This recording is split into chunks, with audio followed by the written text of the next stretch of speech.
Since the April 6th assassination of the president of Rwanda, almost 500,000 Tutsis and moderate Hutus have been massacred. Another 500,000 Rwandans have become refugees.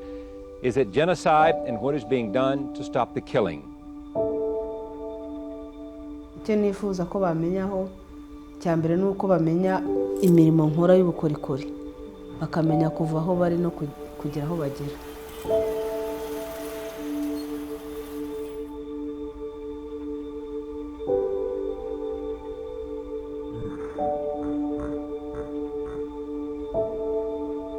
Ibyiringiro mfite by'ejo hazaza cya mbere ni uko nzaba mba ahantu heza n'abana banjye bakiga nkabagirira ejo heza hazaza nanapfa bakagera aho basiga bibona nk'umumama wababyaye wagize icyerekezo.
Sunrise on the first day, that view got me so excited for what was to come. That morning we got picked up by the KULA team. They were ready to go and we were all super excited. Good morning. Morning. Fred, how you doing? Good. How are you?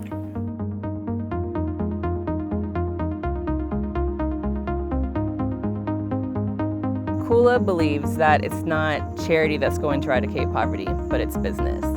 Our whole goal is to get all of our fellows to create these thriving businesses or join other thriving businesses that will be able to provide for their families and their futures.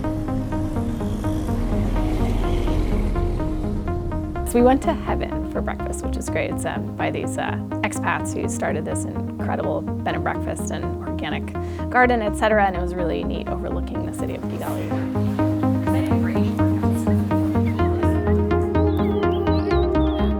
Our time together at Heaven was really our first opportunity to get to know the KULA team, and we were just ready to kind of tackle the week and do so together.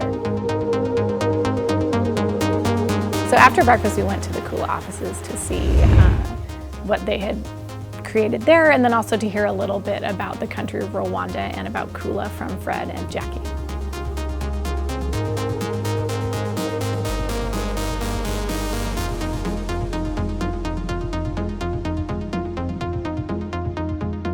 The KULA office was really inviting, photography everywhere of people KULA has worked with and supported, and I was really glad we had the opportunity to go there and see where the staff kind of works day in and day out.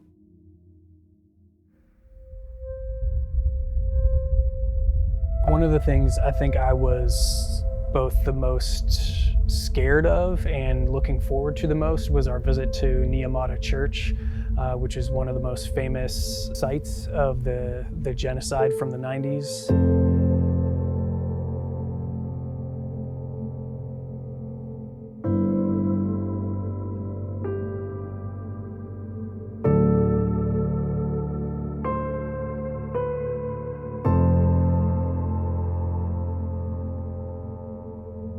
We walked into a place where there was still clothing strewn on the pews of this church, children's clothing, adults' clothing, and we were just, at least I was completely overwhelmed and overcome with just like immense sadness.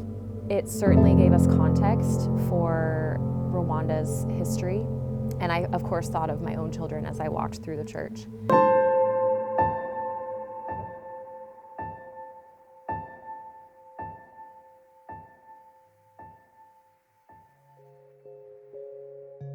So after that kind of emotional gut punch of the church, we had the opportunity for a really interesting juxtaposition, which was we got invited to a Rwandan wedding.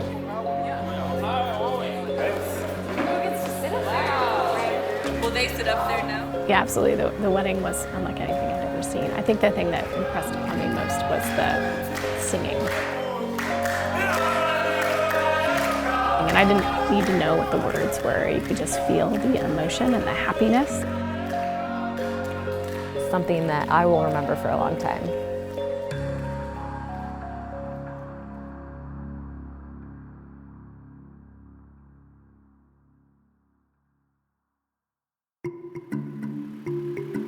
Day 2, safari day. We walked outside the hotel and we saw this bright green Land Cruiser. I don't know how many people it sat, maybe 12, something like that, but it was super cool. I was so pumped and ready to go on safari.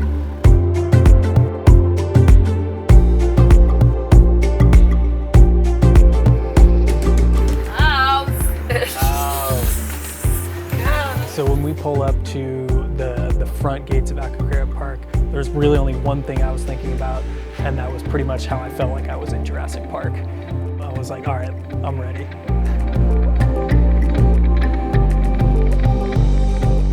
So right away when we got through the gates, we were wondering, when are we going to see some critters? We came upon a herd of Cape buffalo almost right away. It was wonderful. I'd never seen them before.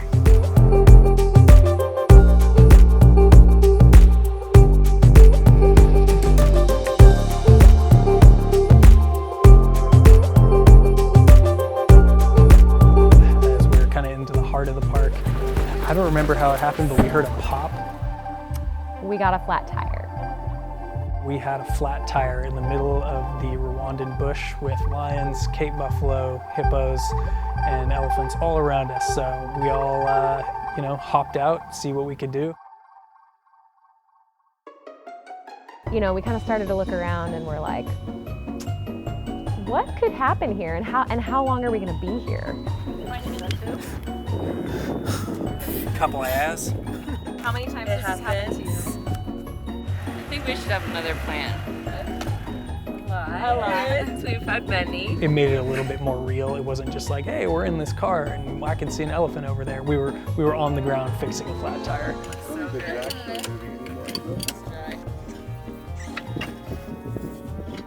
Regis is an extremely creative human, and he changed the tire in a way that scared me to death. But hey, it all worked.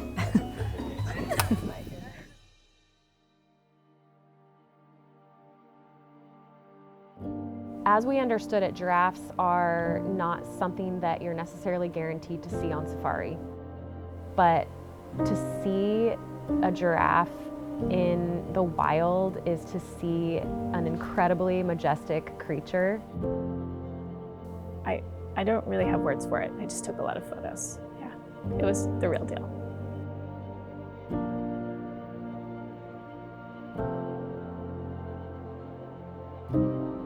I think we all had multiple welcome to Rwanda moments, but one of the most impactful definitely was coming around a bend in the middle of Akagera Park and seeing probably 8 elephants all surrounding a watering hole, zebras and other animals interspersed. But I think that is a moment that I will never forget for the rest of my life. So after we saw our first herd of elephants, we went around the corner and saw a bull that was telling us pretty clearly that he didn't want us there. So we just had to sit and wait. Give us the butt. Yeah, I think he feels okay. But we waited it out, Reggie had control of the situation, and we kept going.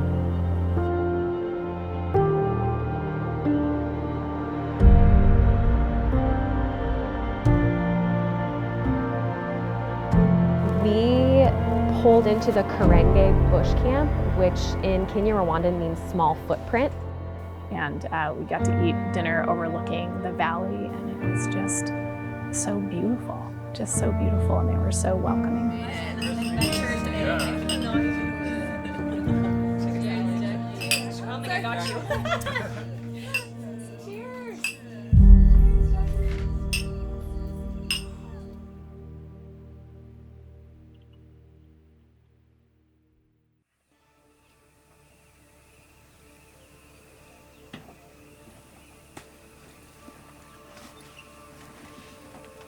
I want to say we set our alarms for 5 a.m., something like that. That was one of the most beautiful sunrises I've ever seen in my life. The colors in Africa are so subtle and beautiful, and they invite you to look closer. We were on a mission for sunrise safari.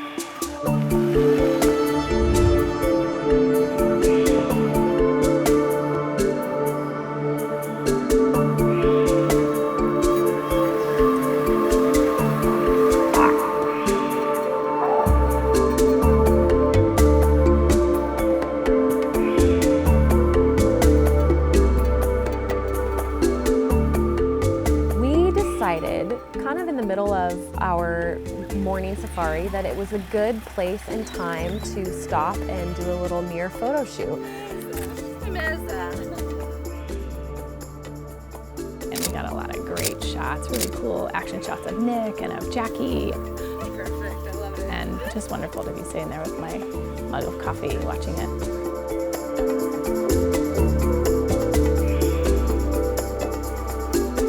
One of the coolest things about driving around Akagera Park is just you'll be driving for 5 minutes with, no wildlife in sight, and then all of a sudden you turn a corner and there's a herd of, maybe 15 to 20, 25 even elephants. I learned very quickly when you're in the bush, definitely keep your head on a swivel, because while we were looking one direction at this big herd of elephants, another massive bull elephant was coming down the road at us from a different angle. Going faster than we are. Got a little bit more nervous, but again, everything turned out all right, and it just heightened the experience. So I found Rwandans to be extremely hospitable, and at the bush camp when we all left, everyone who was helping the cooks and our host, they all came out and shook hands with us and bid us farewell, and also said, you are most welcome and please come back again. And that current ran throughout our time in Rwanda, just the amazing spirit of welcome. When we first arrived at the Ruzizi Tented Lodge, I was like, you have to be kidding me right now.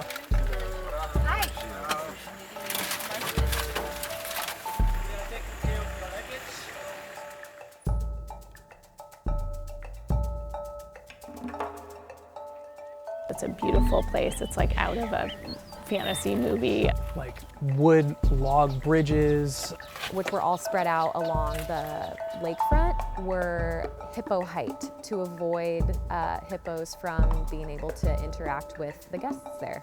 Welcome in. Thank you. The people are so welcoming, and they want to show you their country, and they want you to feel as though you were welcome there, and that was absolutely the case at Ruzizi. That night we went on a sunset cruise on the boat. It was so cool.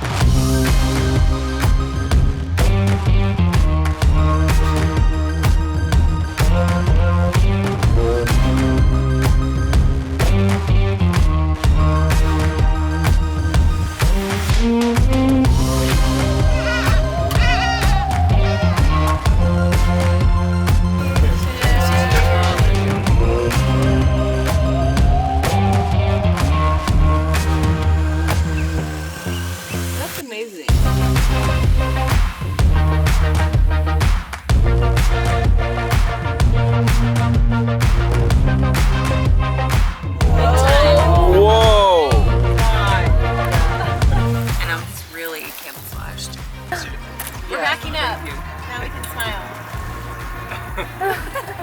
Oh, I love Jackie so much. She is so fun.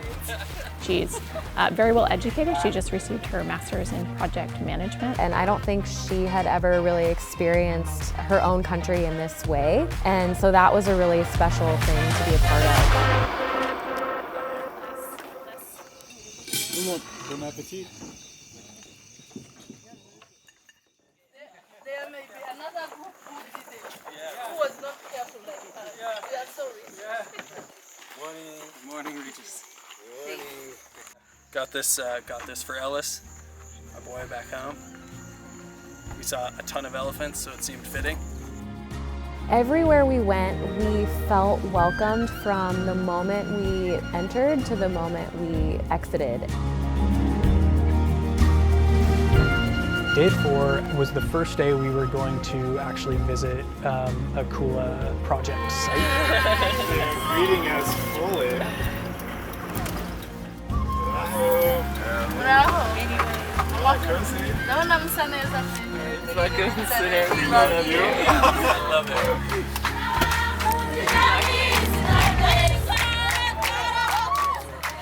It was such a beautiful song that they sang for us, and we got out and they started to dance with us.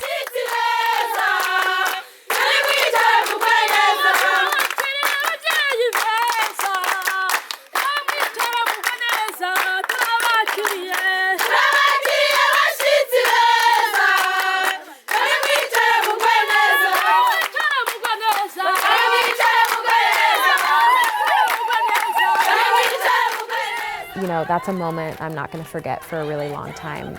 Young women celebrating our arrival, knowing that their future is bright because of Kula, and knowing that we played a small part in that.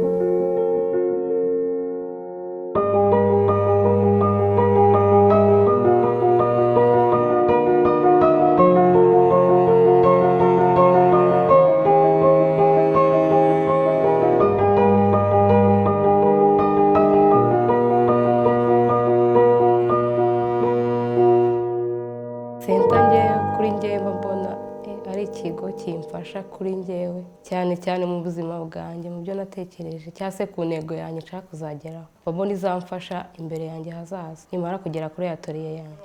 The guests that we have today are from a company called MiiR, and they are based in the US, and they both make some wonderful products and also want to support communities around the world. The thing that struck me the most about Nick, really from the get-go, is how caring he is. And I think that comes through in everything he does. So thank you all for welcoming us so well and for bringing so much energy and excitement to this place. Finally, we'll introduce Sarah, who some of you haven't yet met before, but she is the executive director and founder of Kula.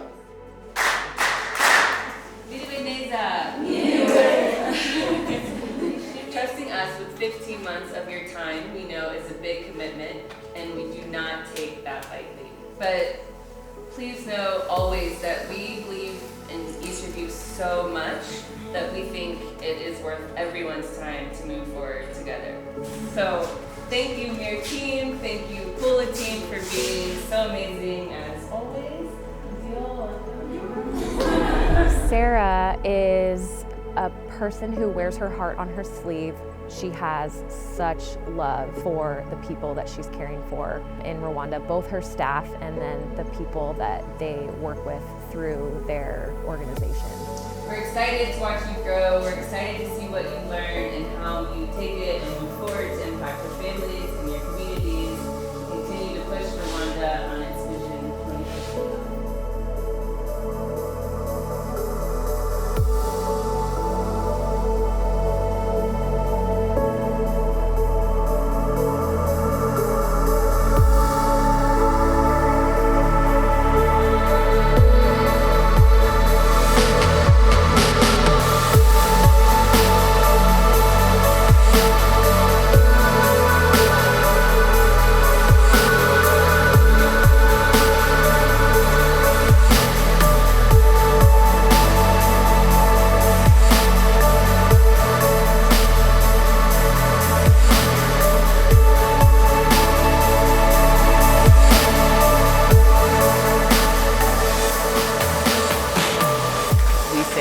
don't make decisions about them without them.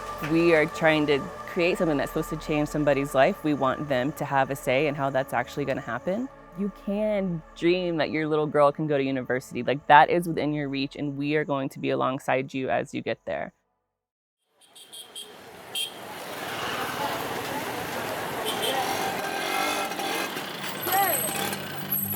Day 5, we headed to the northern part of Rwanda, which, I mean, the whole country has a lot of hills, but this was kind of like brought it to a new level.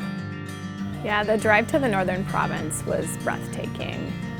Just the way it smelled and looked and how steep some of the hills were that we were driving on, it was pretty unbelievable.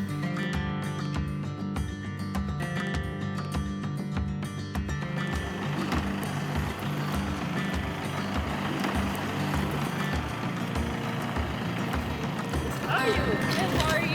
You too. Good morning. How are you?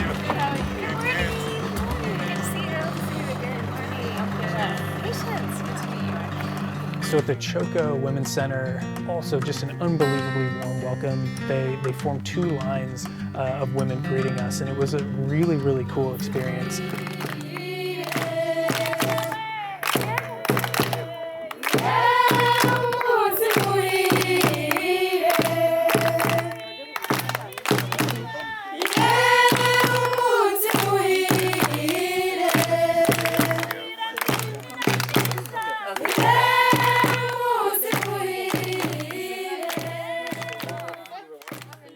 So after we witnessed a wonderful play done by the students about the impact of Kula on their futures, we got a tour of the washing station. It was really wonderful, and you're in this breathtaking setting in these hills surrounded by the beauty of Rwanda, and it was just an incredible experience. I love Fred. He's got one of the most amazing energies about him. I think the guy speaks 6 languages, and he's working on his 7th. He was our translator for a lot of the trip, and the connection he has with the people Kula is working with was just like so clear.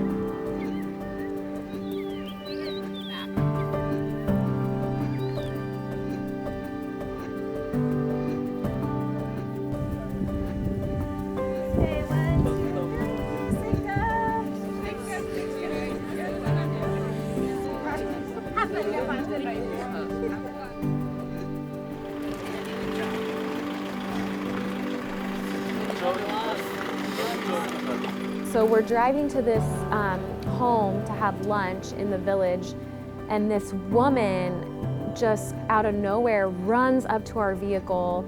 Regis stops. The window is kind of flung open, and it's very obvious to us that Sarah and this woman have a relationship, and we learn that she's sort of this poster woman for the organization. She's the one in the coffee fields. Oh, that's like the cover. Oh, wow. Oh, yeah. She's a Wow, she's like the cool, yeah, she's like, She just radiated joy. One of the most fun experiences of the entire trip was being invited into the home of Kamari and Helen. Hey! Bravo!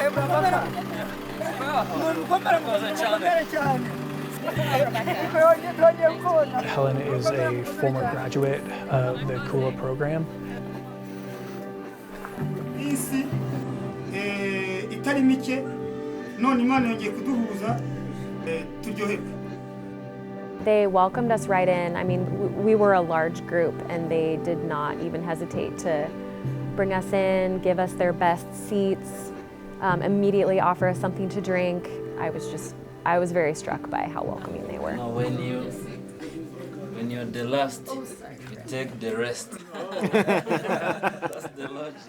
So I think it was at the point where we were putting down our banana beers, and Kamari, our host, disappeared, and we didn't know where he had gone, and he came out with something that I couldn't describe if I tried.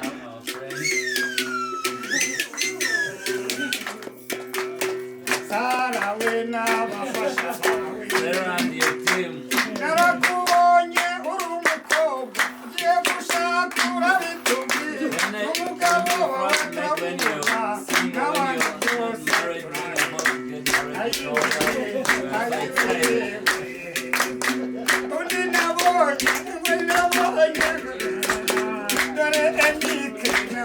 The next person that came across was me, and I was so happy to see my friend. You came when you were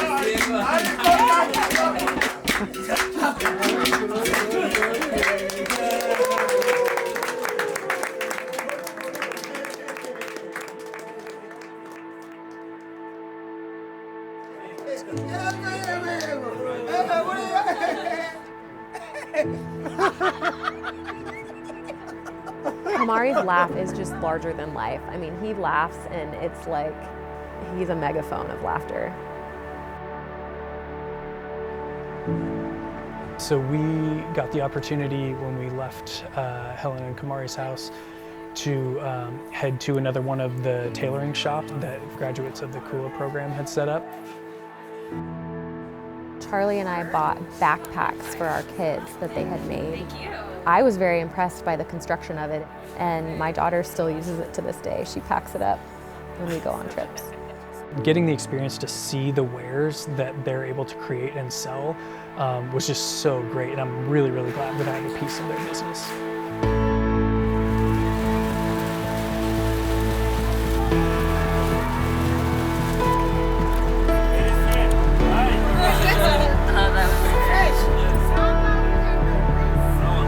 I like your shoes. Like this one. Yeah, they're cool. guys, sure. A bit late out of We haven't had any rain yet. This is great. Yeah. It feels amazing.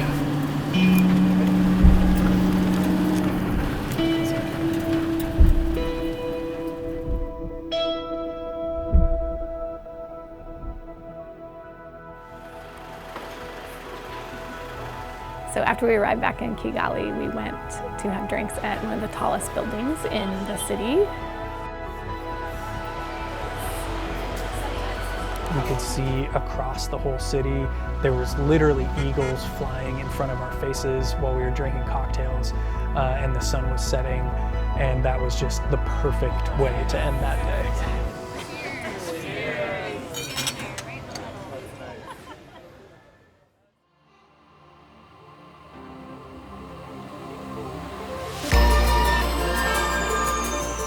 So on day 6, Reggie came to get us again, and we were going on an adventure.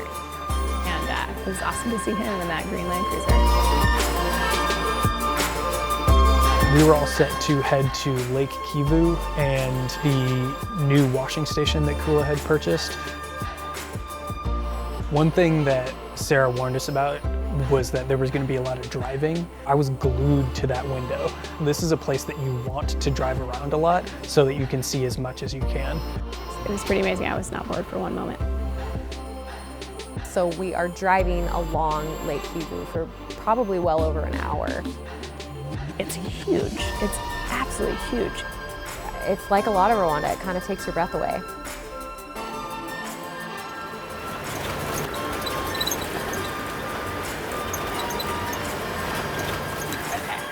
So the boat that you take to the washing station on Lake Kivu, first off, it's wood.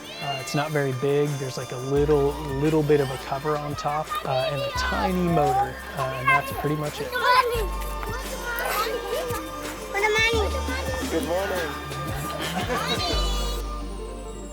So when we got on the boat, the weather was incredible. I mean, the lake was like glass. It was a gorgeous ride, and we just kind of took it all in on the way over.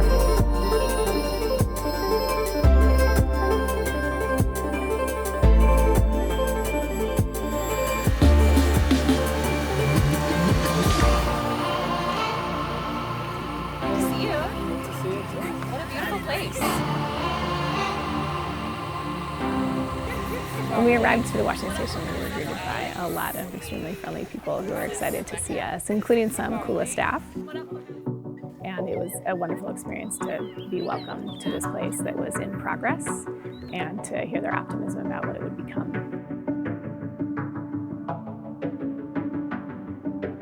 So the goal with KULA's new washing station is to produce enough coffee that they will get programming to 50% sustainability, so that they're going to make enough money that they don't have to fundraise for about half of what they're bringing in.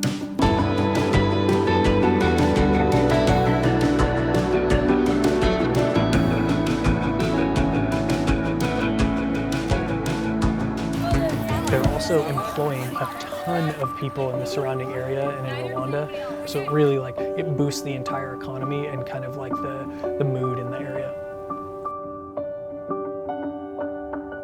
So after getting the tour of the washing station, we were surprised and delighted by a little spread that the Kula team had whipped up for us. Yeah, the weather changed unexpectedly. I've never seen weather change like that. And suddenly it was extremely windy, extremely rainy, and we looked in the sky and it was so dark. And we thought we would be safe to venture out, and we were wrong.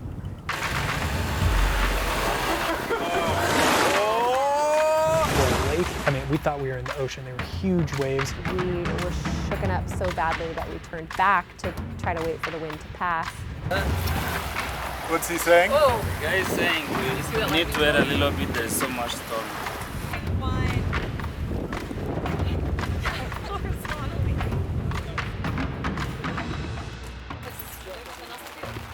Of course, the sun is setting as all of this is happening. The storm was not passing, but we didn't really have a choice. We had to get back, so we piled into the boat and tried it again. That started one of the scariest experiences I think that any of us has had in a long time.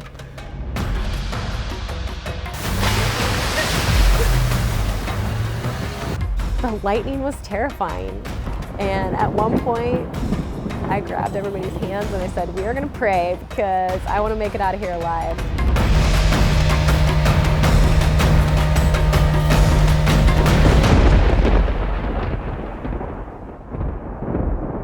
The storm on the lake brought us closer together, but I think the main benefit is that now we have that story to tell. Our bodies were still just kind of like humming with with fear that we didn't even really speak that much. It was kind of just like a shared understanding that we were so glad we made it through that.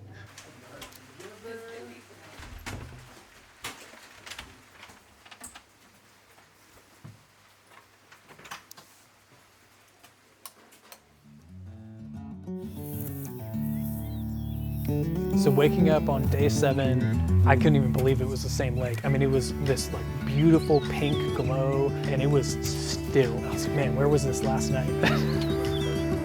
So after breakfast on the deck, we were off to trek and look for chimpanzees. So on our way, we picked up a park ranger who had worked for the national parks in Rwanda for almost 20 years. So super knowledgeable chimpanzee tracker, and he was just awesome to have along on our trek. Now we are in the Chamudongo forest. This is a part of Nyungwe National Park. 85 species of mammals, including 13 species of primates, which is 20% of primates of Africa.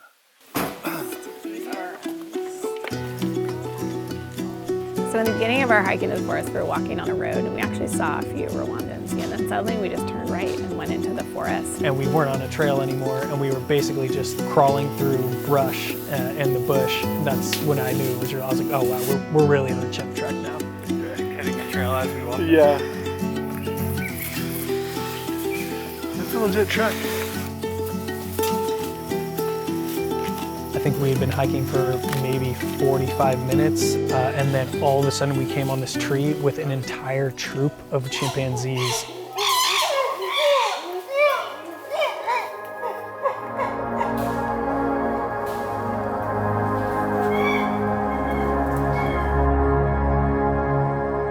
I mean, we stood there in awe for a long time.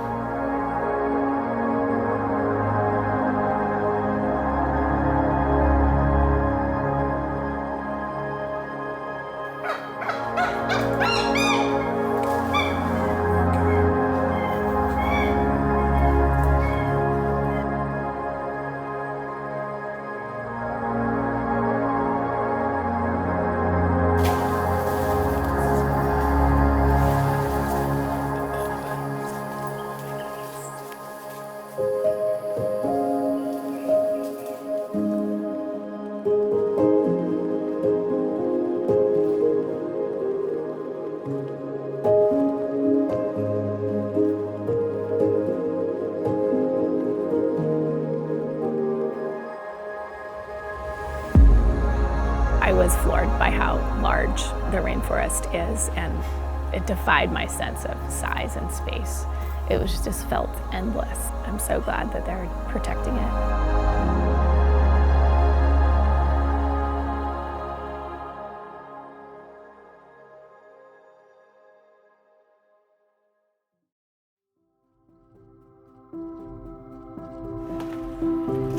Our last day in Kigali, we started out by going to the Question coffee shop, and that was so cool.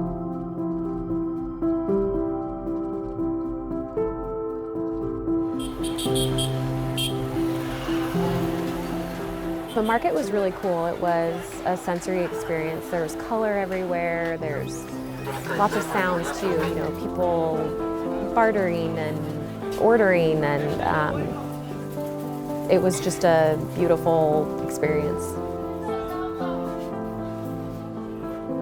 We had a really lovely last lunch together, and the mood was a little somber, I think, because we were all so sad to know that things were coming to an end. Saying goodbye to Ejide was tough, just like it was hard to say goodbye to the rest of the Kula family. I'm so impressed by just his ambition and his motivation and how he does everything with an extremely positive attitude. It was tough to say goodbye to him. I hope I get to see him again soon. The whole Kula team showed up to take us to the airport. And so saying goodbye to them was really, really hard, but we were so glad to have been on this trip and to specifically have these people as our guides. Fred is one of the most intelligent people I've ever met. It's very clear that Fred could pretty much do anything he wanted in life. It was just tough to say goodbye. Thanks so much. Bye. So Jackie, like, I cried a ton when I hugged her goodbye. We still address one another as sister. She's incredible, and yeah, it was so hard to say goodbye to Jackie. I mean, up until those final moments, they truly embodied what it means to be welcoming.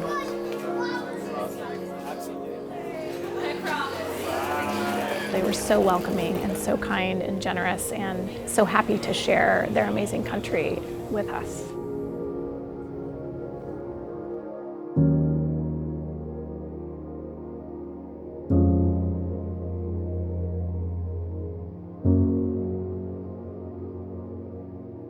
I will never forget my time in Rwanda.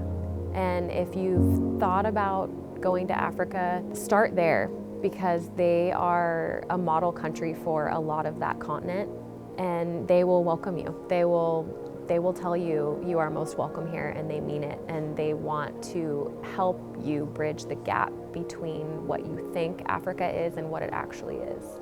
Overall, what I experienced was just this joy at being alive, and this joy to have the opportunity to make a better world for your children, for your community, to band together and build something greater. And that is something that I feel like maybe our country doesn't really have at this point in time, and it was extremely inspiring. One thing I want people to know about Rwanda is that it is the epitome of hope. It is not a war-torn, unsafe, awful place. It is a place where people are looking ahead to the future and have decided to go there together, and the world could definitely take some lessons from it.